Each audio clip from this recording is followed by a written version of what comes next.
Hello everyone, চলে এসেছি নতুন আরেকটি ভর্তা রেসিপি নিয়ে। ভর্তা খেতে কিন্তু আমার হাজব্যান্ড খুব ভালোবাসে, সেই জন্যই আমি বানাই। এর আগের বারে কুমড়োর ভর্তাটা তোমরা অনেকেই বলেছিলে দারুণ লেগেছে তোমাদের, সেই জন্য চলে এসেছি এবারে পটলের ভর্তার রেসিপি নিয়ে। প্রথমে গরম তেলে 5-6টা শুকনো লঙ্কা ফোড়ন দেবে, তারপর 5-6টা রসুন দেবে, তারপর পেঁয়াজ কুচো, তারপর একটু অল্প টমেটো আর 4-5টা কাঁচা লঙ্কা ভালো করে লাল লাল করে ভেজে নিয়ে তার মধ্যে ধুয়ে রাখা পটল আগে থেকে কেটে ধুয়ে একটু জলটা ঝরিয়ে রেখেছিলাম, পটলগুলোকে দিয়ে ভালো করে নাড়াচাড়া করতে হবে।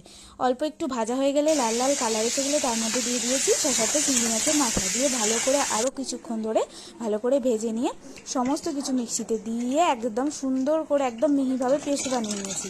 আর অন্যদিকে অল্প একটু তেল গরম করে কালো জিরে ফোড়ন দিয়ে সেই পেস্টটাকে ভালো করে কড়ায় নেড়ে চেড়ে অল্প একটু গুঁড়ো লঙ্কা আর একটু নুন আর 2-1টা চিনির দানা দিয়ে ভালো করে শুকিয়ে নিলেই রেডি আমাদের পটলের ভর্তা। খেতে কিন্তু এটা অসাধারণ, একবার ট্রাই করে দেখতে পারো, কথা দিলাম দারুণ লাগবে।